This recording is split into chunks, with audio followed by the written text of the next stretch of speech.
Sa abang anak ng Karmelo, ipagkaloob ang biyaya sa dagat ng aming buhay. Ikaw ang gabay tala. Sa ngalan ng Ama at ng Anak at ng Espiritu Santo, Amen. ang pagpapala ng ating Panginoong Jesucristo, ang pag-ibig ng Diyos Ama, at ang pakikipagkaisa ng Espiritu Santo, naway sumainyong lahat. At sumaiyo rin. Mga kapatid, aminin natin ang ating mga kasalanan upang tayo maging marapat gumanap sa banal na pagdiriwang. Inaamin ko sa makapangyarihang Diyos At sa inyo mga kapatid, na lubha kong nagkasala sa isip, sa salita, sa gawa, at sa aking pagkukulang. Kaya isinasamo ko sa mahal na Biring Maria, sa lahat ng mga anghel at mga banal, at sa inyo mga kapatid, na ako'y ipanalangin sa Panginoong ating Diyos. kaawaan tayo ng makapangyarihang Diyos. Patawarin tayo sa ating mga kasalanan at patnubayan tayo sa buhay na walang hanggan. Amen. Panginoon, kaawaan mo kami. Panginoon, kaawaan mo kami. Kristo, kaawaan mo kami. Kristo, kaawaan mo kami. Panginoon, kaawaan mo kami. Panginoon, kaawaan mo kami. Manalangin tayo.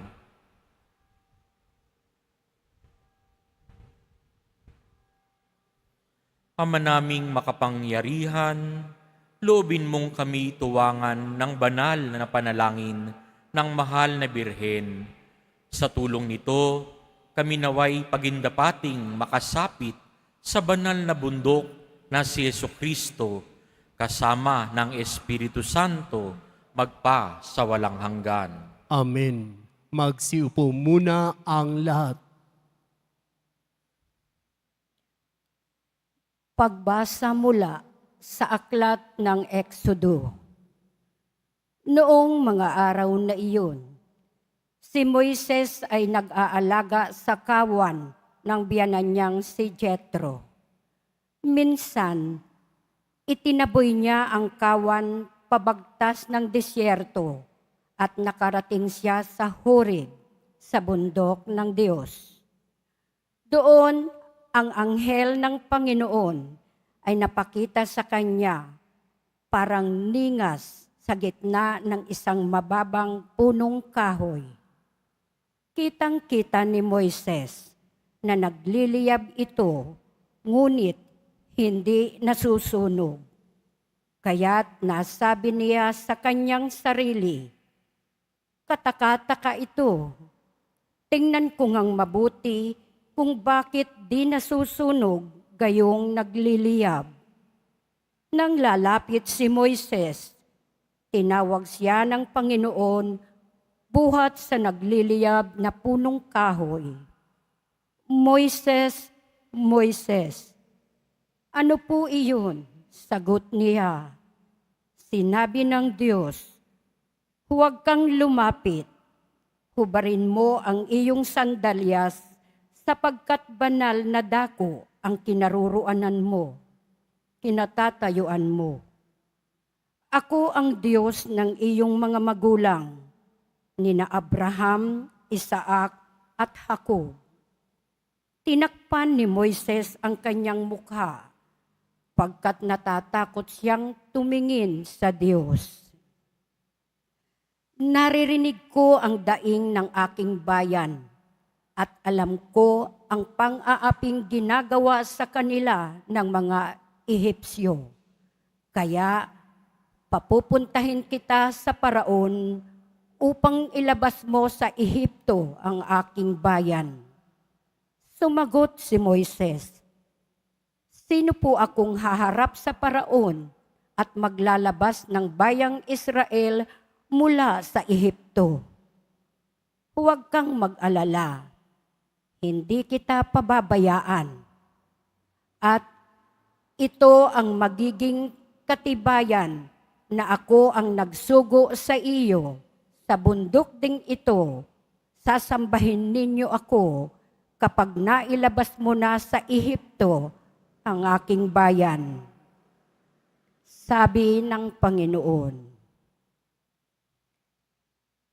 Ang salita ng Diyos. Salamat sa Diyos. Ang ating mahabaging Diyos ay nagmamagandang loob.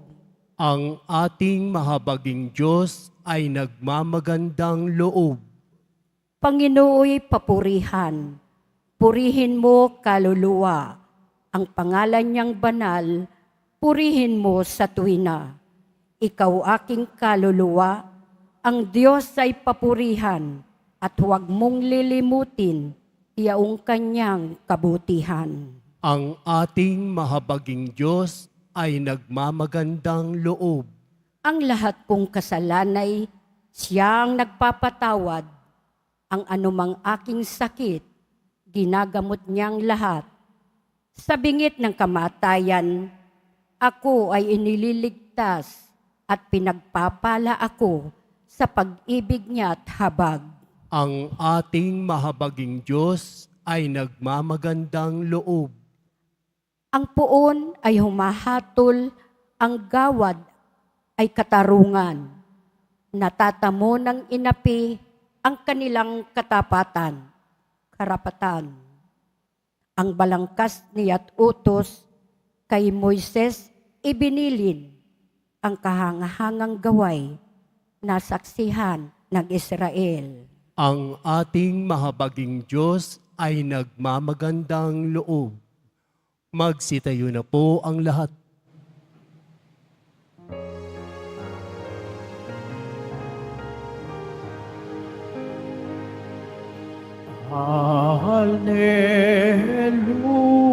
Hallelujah, Hallelujah, Hallelujah, Hallelujah.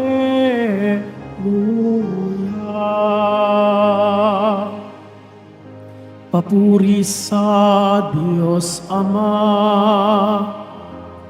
pagkat ipinahayag niya, hari siya ng mga aba. Hallelujah, Hallelujah, Hallelujah, Hallelujah.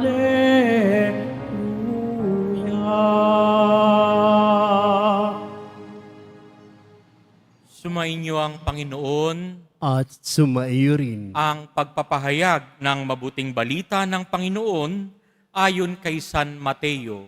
Papuri sa iyo, Panginoon. Noong panahong iyon, sinabi ni Jesus, "Pinasasalamatan kita, Ama, Panginoon ng langit at lupa, sapagkat inilihim mo ang mga bagay na ito sa marurunong at matatalino at inihayag sa mga may kaloobang tulad ng sa bata. Oo, Ama, sapagkat gayon ang ikinalulugod mo. Ibinigay sa akin ng aking Ama ang lahat ng bagay. Walang nakakakilala sa anak, kundi ang Ama, at walang nakakakilala sa Ama, kundi ang anak, at yaong marapating pagpahayagan ng anak." Mga kapatid, ang mabuting balita ng Panginoon. Pinupuri ka namin, Panginoong Hesukristo. Magsiupo muna tayong lahat. Kay ganda pong masdan ang katangian ng isang bata, lalo na po kung ito'y sanggol pa lamang at papalaki, mga toddler, infancy to toddler. Makikita po natin na wala po silang yabang, wala po silang hiya. Kung ano yung kailangan, yun ang hinihingi. Mababa ang loob. Kailan sila natututong magyabang? kapag nakita nila sa ating mga matatanda yung pagyayabang. Ang kagandahan po sa mga infant and toddlers, sa mga kabataan, yung katangian na openness, no?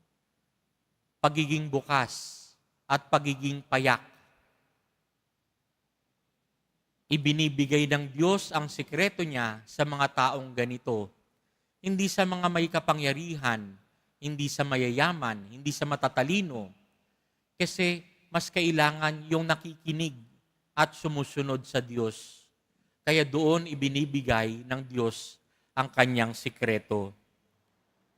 Si Jesus Nazareno, ng magkatawang tao, ay katulad din natin, ipinanganak sa mahal na Birheng Maria.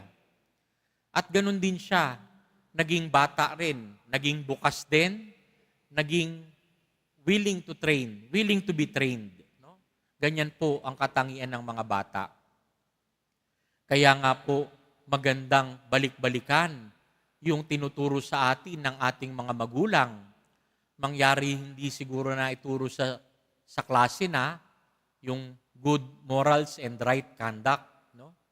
Kapag binigyan ng isang bata ng pagkain, candy o anuman o laruan, ano sinasabi kagad ng mga magulang? O anong sasabihin mo? No? Tinuturuan yung mga bata kung papaano magpasalamat. Salamat po. Thank you. No? Napakaliit na bagay, pero nakakapagpagaan para dun sa nagbibigay, maging pagkain man yan o laruan. Gumagaan ang loob mo at ginaganahan ka pang magbigay ulit dun sa marunong magpasalamat. Kaya ganun din yung makikita natin kay Jesus Nazareno sa ating ebanghelyo ngayon. No? Kahit siya'y matanda na, pinasasalamatan niya yung Ama dahil sa binibigay ng Ama sa Kanya. Ganon din po ang hamon sa atin. Matuto tayong magpasalamat parati. Matuto tayong magpakumbaba. Hindi yung kapag nagkaroon na tayo ng konting talino, magmamagaling na tayo sa Diyos. Na kapag nagdadasal tayo, Diyos ko, pakinggan mo ako. Ito yung kailangan ko. Bigay mo to sa akin. Kung hindi, magtatampo ako. Hindi po ganoon ang tinuturo sa atin. Tinuturuan po tayo kung papaano makinig at sumunod. Kaya po ngayon sa kapistahan ng Our Lady of Mount Carmel, lumalapit din tayo kay Maria dahil sigurado tayong tinuruan niya ang kanyang anak na si Jesus Nazareno ng tamang asal at tamang attitude kung papaano manalangin sa Diyos. Lumapit po tayo kay Maria para magpaturo at sigurado tayong mapapalapit tayo kay Jesus Nazareno, mapapalapit tayo sa kalooban ng Diyos Ama. Amen. Magsitayo na po ang lahat.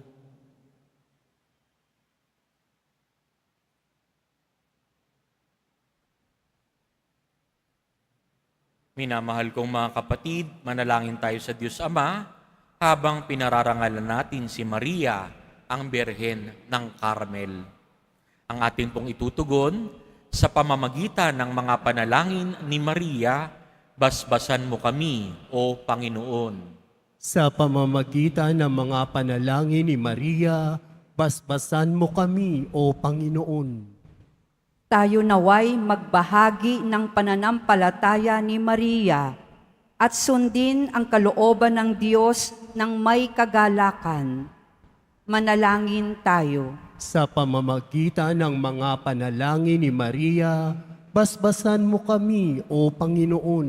Ang simbahan naway lukuban ng banal na Espiritu at punuin ito ng pagsunod at pananampalataya at pamumunga ng mabuting gawa. Manalangin tayo. Sa pamamagitan ng mga panalangin ni Maria, basbasan mo kami, O Panginoon.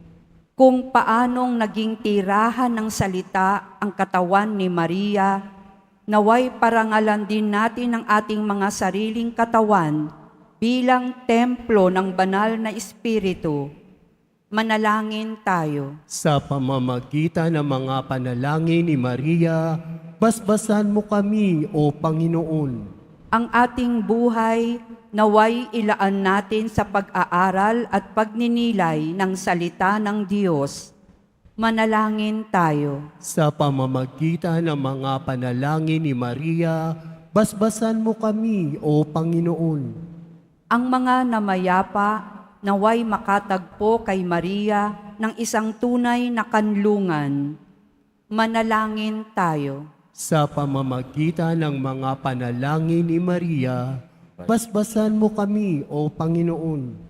Panandalian tayong manahimik upang ipagdasal ang ating mga kahilingan.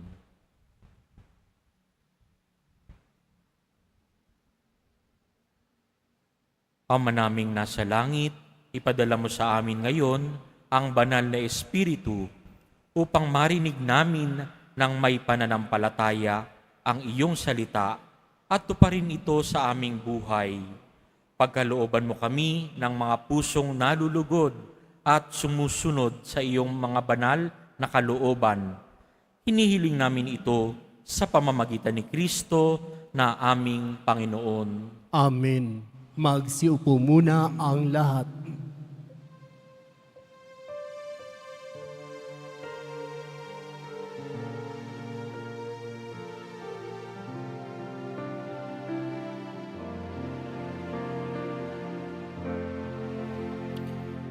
Magalak ka o lubos na kinalulugdan ng Diyos.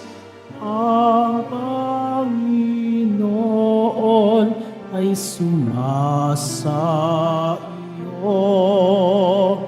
Bukod kang pinagpala sa babaeng lahat at pinagpala naman ang iyong anak na si Jesus.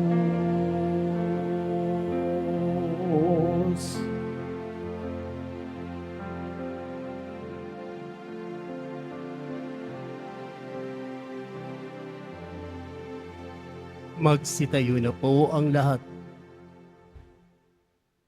Manalangin kayo mga kapatid, upang ang paghahain natin ay kalugdan ng Diyos sa mga makapangyarihan. Tanggapin nawa ng Panginoon itong paghahain sa iyong mga kamay, sa kapurihan niya at karangalan sa ating kapakinabangan at sa buong sambayanan niyang banal. Ama naming lumikha, sa pagginita namin sa mahal na Birhen, hinihiling naming ang aming paghahain ay lakipan mo ng kapupunan upang kami maging handog na ikinalulugod mo kailanman sa pamamagitan ni Jesucristo kasama ng Espiritu Santo magpa sa walang hanggan. Amen. Sumainyo ang Panginoon, At sumaiyo rin. itaas sa Diyos ang inyong puso at diwa. Itinaas na namin sa Panginoon. Pasalamatan natin ang Panginoong ating Diyos. Marapat na siya ay pasalamatan. Ama naming makapangyarihan, tunay ngang marapat na ikaw ay aming pasalamatan. Bukod mong pinagpalang maging ina ni Jesucristo, ang mahal na birheng nagpupuri at nagagalak sa iyo. Ikaw ang gumawa ng tanang dakilang bagay. Ikaw ang lumilingap sa lahat kailanman. Nilingap mo ang mahal na birhen bilang iyong abang alipin na iyong binigyan ng tungkuling kumalinga sa anak mong manunubos namin. Kaya kaisa ng mga anghel na nagsisiawit ng papuri sa iyo, nang walang humpay sa kalangitan, kami nagbubunyi sa iyong kadakilaan. Santo, Santo, Santo, Panginoong Diyos ng mga hukbo, napupuno ang langit at lupa ng kadakilaan mo, o sana sa kaitaasan. Pinagpala ang naparirito sa ngalan ng Panginoon, o sana sa kaitaasan. Magsilud po ang lahat.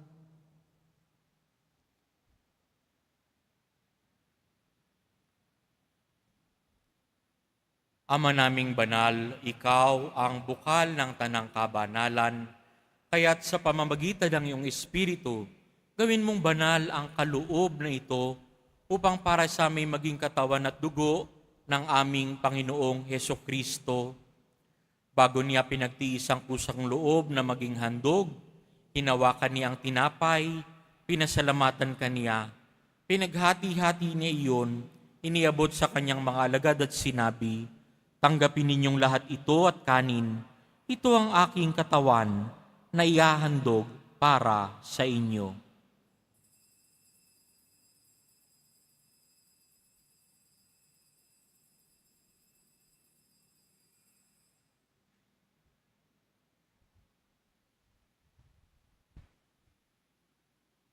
Gayun din naman, noong matapos ang hapunan, hinawakan niya ang kalis. Muli kaniyang pinasalamatan. Iniabot niya ang kalis sa kanyang mga alagad at sinabi, "Tanggapin ninyong lahat ito at inumin. Ito ang kalis ng aking dugo, ng bago at walang hanggang tipan. Ang aking dugo na ibubuhos para sa inyo at para sa lahat, sa ikapagpapatawad ng mga kasalanan. Gawin ninyo ito sa pag-alala sa akin."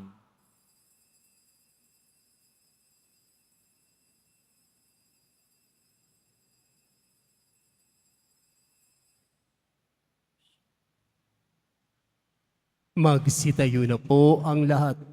Ipagbunyi natin ang misteryo ng pananampalataya. Si Kristo'y namatay, si Kristo'y nabuhay, si Kristo'y babalik sa wakas ng panahon. Ama, ginagawa namin ngayon ang pag-alala sa pagkamatay at muling pagkabuhay ng iyong anak, kaya't iniaalay namin sa iyo ang tinapay na nagbibigay buhay at ang kalis na nagkakaloob ng kaligtasan. Kami nagpapasalamat dahil kami iyong minarapat na tumayo sa harap mo para maglingkod sa iyo. Isinasamo namin kaming magsasalo-salo sa katawan at dugo ni Kristo ay mabuklod sa pagkakaisa sa pamamagitan ng Espiritu Santo. Ama, lingapin mo ang iyong simbahang laganap sa buong daigdig. Puspusin mo kami sa pag-ibig kaisa ni Leon na aming Santo Papa at ni Jose na aming Obispo at ng Tanang Kaparian. Alalahanin mo rin ang mga kapatid naming nahimlay nang may pag-asang sila'y muling mabubuhay, gayon din ang lahat ng mga pumanaw. Kaawaan mo sila at patuloyin sa iyong kaliwanagan. Kaawaan mo at pagindapatin kaming lahat na makasalo sa iyong buhay na walang wakas. Kaisa ng mahal na Birheng Maria na Ina ng Diyos, ng kabiyak ng puso niyang si San Jose, kaisa ng mga apostol ni San Juan Bautista at ng lahat ng mga banal na namuhay dito sa daigdig ng kalugod-lugod sa iyo, may pagdiwang nawa namin ang pagpupuri sa ikararangal mo sa pamamagitan ng iyong anak na aming Panginoong Hesukristo. Sa pamamagitan ni Kristo, kasama niya at sa Kanya, ang lahat ng parangal at papuri ay sa iyo, Diyos Amang makapangyarihan, kasama ng Espiritu Santo, magpasawalang hanggan. Amen. Amen. Amen. Amen. Lakas loob nating dasalin ang itinuro sa atin ni Jesus Nazareno. Ama namin, sumasalangit ka, sambahin ang ngalan mo, mapasa amin ang kaharian mo, sundin ang loob mo dito sa lupa para ng sa langit. Bigyan mo kami ngayon ng aming kakanin sa araw-araw at patawarin mo kami sa aming mga sala para ng pagpapatawad namin sa nagkakasala sa amin. at huwag mo kaming ipahintulot sa tukso at iadya mo kami sa lahat ng masama. Hinihiling namin kami iadya sa lahat ng masama, pagkalooban ng kapayapaan araw-araw, iligtas sa kasalanan, at ilayo sa lahat ng kapahamakan. Samantalang aming pinananabikan ang dakilang araw ng pagpapahayag ng tagapagligtas naming si Jesucristo. Sapagkat iyo ang kaharian at ang kapangyarihan at ang kapurihan magpakailanman. Amen. Panginoong Jesucristo, sinabi mo sa iyong mga apostol, kapayapaan ang iniiwan ko sa inyo. Ang aking kapayapaan ang ibinibigay ko sa inyo. Tunghayan mo ang aming pananampalataya at huwag ang aming paulit-ulit na pagkakasala. Pagkalooban mo kami ng kapayapaan at pagkakaisa ayon sa iyong kalooban kasama ng Espiritu Santo magpa sa walang hanggan. Amen. Ang kapayapaan ng Poong Jesus Nazareno ay laging sumainyo.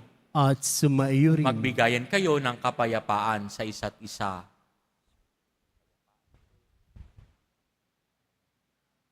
Kordero ng Diyos na nag-aalis ng mga kasalanan ng sanlibutan, maawa ka sa amin.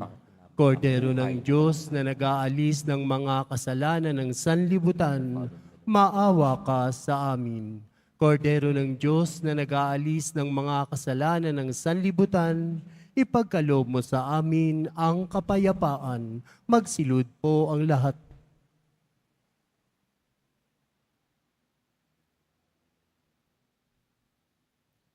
Ito si Jesus, ang masunurin na anak ni Maria, ang kordero ng Diyos na nag-aalis ng kasalanan ng sanlibutan. Mapapalad tayong inaanyayahan sa kanyang piging.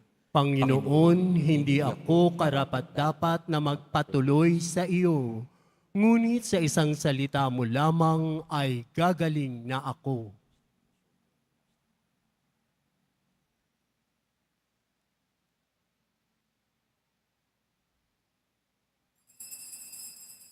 Para sa lahat ng tatanggap ng banal na komunyon, sasagot po tayo ng amen pagkasabi ng pari o ng lay minister ng katawan ni Kristo at isubo agad sa bibig bago umalis sa harapan ng pari o lay minister. Sumunod po tayo.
Langin tayo.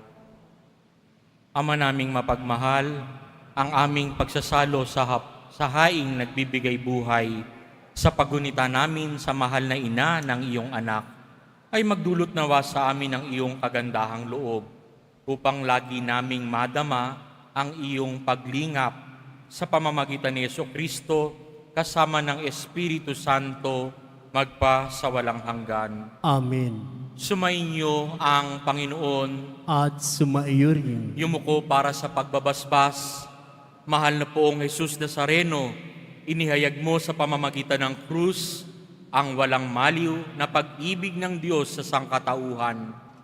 Pakinggan mo ang kahilingan, lalo na para sa mga nangangailangan ng iyong tulong at awa. Makamtanawa namin ang iyong kasagutan na may utang na loob na tinatanaw. Basbasan din po ninyo itong mga imahen at dasalan upang lalo kaming manalangin at magtiwala. Sa pamamagitan ng bendisyon na ito, naway lalo kaming maging mapaglingkod, masunurin at tapat sa iyo na aming maluwalhating Panginoon magpa sa walang hanggan. Amen.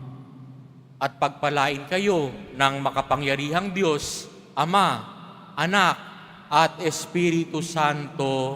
Amen. Humayo kayong taglay ang kapayapaan at pag-ibig ng Poong Hesus Nazareno. Salamat sa Diyos.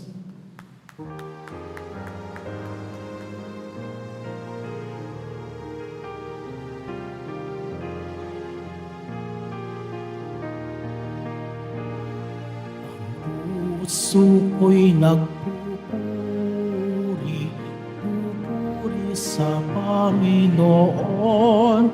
Nagagalak ang aking espiritu sa aking tagapagligtas, sapagkat nilingap niya kababaan ng kanyang alipin. Mapalad ang pangalan ko sa lahat ng mga bansa. Puso ko'y nagpupuri sa Panginoon. Nagagalak ang aking espiritu sa aking tagapagligtas. Nagagalak ang aking espiritu sa aking tagapagligtas.